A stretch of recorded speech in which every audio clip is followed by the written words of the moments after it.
Strong gains on the day, long trades, net long mostly all day, few short trades, but up on the day, plus 11,100 on the 250K portfolio, plus 2,050 on the 50K portfolio.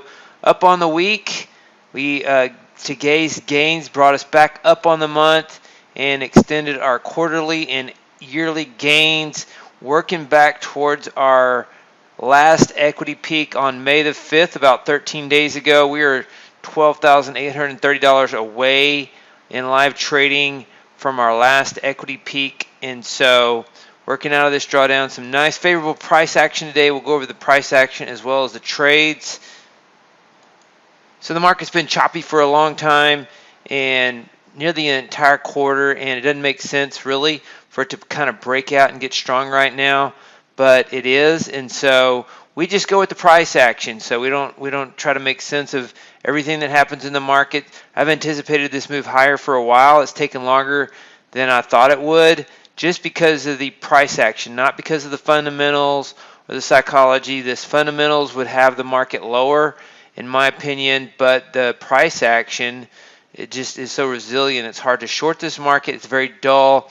So that's why I've anticipated higher prices, and we got those the last 2 days.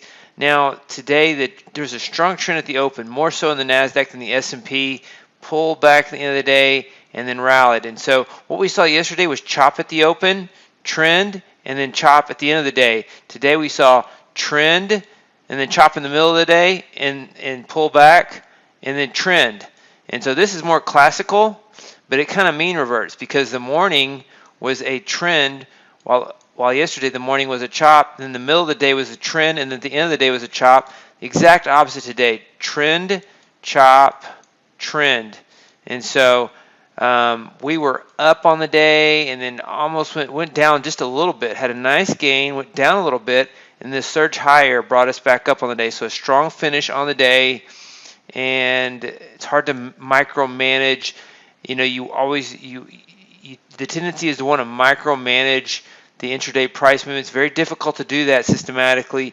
Kind of have to let it run within the parameters of your risk management and what you see initially. And so that's what we did. Minus 825 on tick wave, one of the few strategies that got short. S&P was weaker on the day, and then gap fill plus 475 on the day. Momentum reversal took a long trade. It's kind of different than what it normally does in this scenario. Plus 875. Tick count trend really had a rough day. Minus 1700. This is the dog of the day. Tick fader up on the day, plus 375. Opening chop was down on the day too, minus 962.50. And then gap continuation in reverse captured this reversal move, plus 1362.50. So the S&P wasn't really our highlight on the day, and we were 4 for 7 on the S&P. The highlight though was the Nasdaq, capturing 6 for 7 on the Nasdaq. And so capturing these moves, plus 2485 on the EVPs. This one takes just long trades. This one takes long and short. And so these both took this long trade, 2485.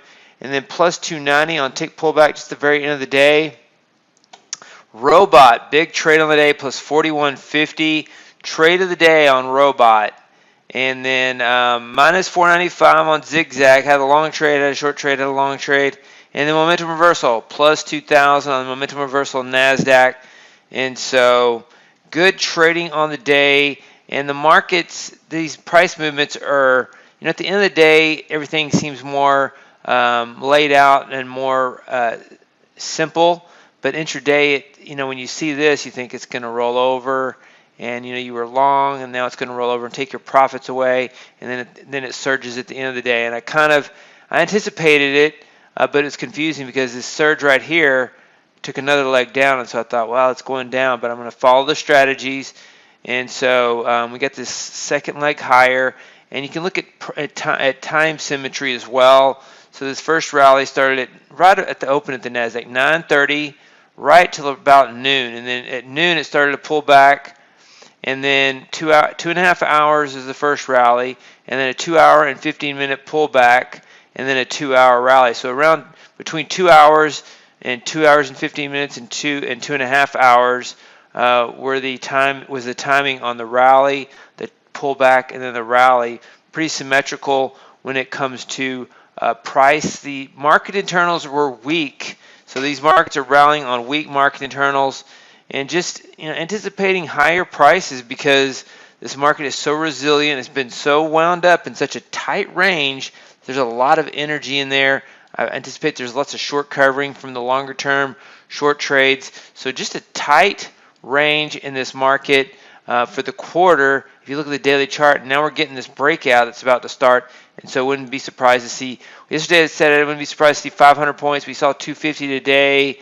I think about 170 yesterday. So that's about 420 the last 2 days from in the Nasdaq from this price right here, 13,500 to 13,895. So about 390, about 400 points the last 2 days in the Nasdaq. So good gains here.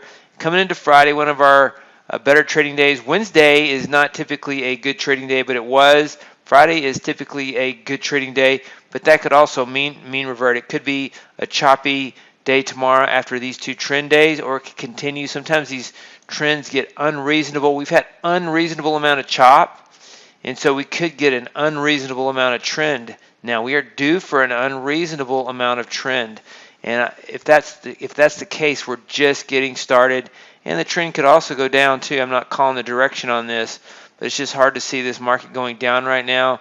The liquidity wants to drive it higher. AI seems to be the thing that is psychologically driving the market higher, regardless of everything else. The assumption is that the debt ceiling will be resolved, and that AI, the technical Nasdaq stocks, are driving the market higher. And so whether this is legitimate or not is up for debate. But right now, that is the psychology behind this liquidity move higher. And so looking forward to Friday's trade. Once again, these are the trades on the day for Thursday, May 18th, 2023. Hey, David Bean here. Welcome to Capstone Trading Systems YouTube page.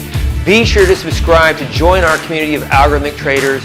We are real money traders. We share our winning streaks, we share our losing streaks, as well as market updates, strategies, and coding tips.